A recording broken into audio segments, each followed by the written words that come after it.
দিন বেশি ভালোবাসেন না রাত? রাত। আর বাদ্যযন্ত্রের মধ্যে কোনটা বেশি পছন্দ? প্রথমে বাঁশি। আচ্ছা, রাত জাগা হয়? হ্যাঁ, রাত জাগা হয়। রাত জেগে বাঁশি শোনা হয়? কখনো কখনো, এখন তো আর ঢাকা শহরে কেউ বাঁশি বাজায় না, তো কখনো কখনো হয়তো ইউটিউবে কখনো বাঁশি শুনি। সবাইকে আমন্ত্রণ জানাচ্ছি কমিউনিটি ব্যাংক নিবেদিত আমার প্রিয় বই। আর আজ আমার প্রিয় বই ইনসমনিয়াক রাতের বংশীবাদক।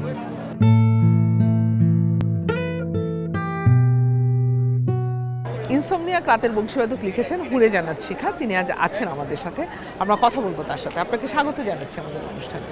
আপনাকেও অনেক স্বাগত জানাচ্ছি এবং আমাকে ডাকার জন্য ধন্যবাদ জানাচ্ছি। আচ্ছা, আপনি ইনসমনিয়াক রাতের বংশীবাদকে লিখেছেন বাজারে জন্ম নেওয়া এবং বড় হয়ে ওঠা মমিনুল ঠিক কে, তার বাছের সুরের উৎস কোথায় তা কেউ জানে না, কেউ জানার প্রয়োজনও মনে করে না। কেন?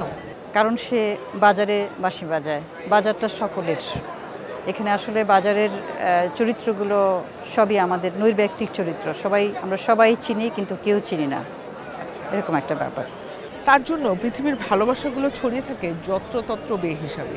আচ্ছা, ভালোবাসা কি যত্রতত্র বেহিসাবি হতে পারে? হয়। হ্যাঁ, ভালোবাসা অবশ্যই যত্রতত্র অনেকের জন্য ছড়িয়ে থাকে। আমাদের জন্য, আমরা যে পৃথিবীতে বাস করি, আমরা সবসময় ভালোবাসাটাকে এইভাবে হিসাব করি যে এই আমার স্বামী, এই আমার প্রেমিক, এই আমার বাবা মা আমাকে ভালোবাসে। কিন্তু এছাড়াও আমাদের জন্য যে কত ভালোবাসা আমাদের চারপাশে ছড়িয়ে আছে, সেটা আমরা কখনো হিসেব করি না। সেটা কি ধরা দেয় ব্যক্তি মানুষের জীবনে? নিশ্চয়ই ধরা দেয়। কারণ হচ্ছে ভালোবাসা এমন একটা বিষয় যেটি মানুষ উপলব্ধি করে। ভালোবাসা এমন একটা জিনিস যেটা গোপন করা যায় না।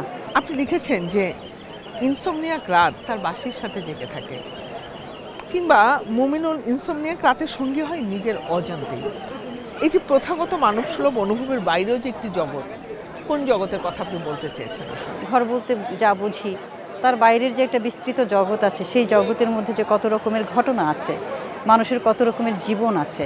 মুমিনুল যখন বাজারে বাঁশি বাজায়, আসলে ইনসমনিয়াক রাতটাই কিন্তু এখানে ইনসমনিয়াক। হ্যাঁ, রাতটাই জেগে থাকে। এখন আসলে রাতের কারণে ইনসমনিয়াক, মুমিনুল ইনসমনিয়াক, নাকি মুমিনুল ইনসমনিয়াক বলে রাতও ইনসমনিয়াক, তার বাঁশিও ইনসমনিয়াক, সেই প্রশ্নটি আসবে। এই বইয়ে মুমিনুলের জগৎটা আপনার দৃষ্টিতে কি? মুমিনুল নামক যে মানুষটি আছে, তার চোখে, তার সরল চোখে পৃথিবীটাকে দেখা, এবং অনেক মুমিনুল আছে যাদেরকে বুঝতে পারা। এর মাধ্যমে আমরা আসলে মুমিনুলকে যখন দেখব, মুমিনুলের চোখ দিয়ে যখন দেখব, তখন আমরা সমাজটাকে যেভাবে দেখব, আমরা হয়তো আমাদের চেনা বাউন্ডারির ভিতর থেকে সেই সমাজটাকে দেখতে পাবো না।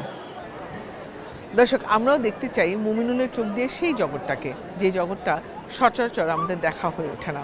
সেই প্রত্যাশা রেখে আজকের মতো বিদায় নিচ্ছি কমিউনিটি ব্যাংক নিবেদিত আমার প্রিয় বই থেকে।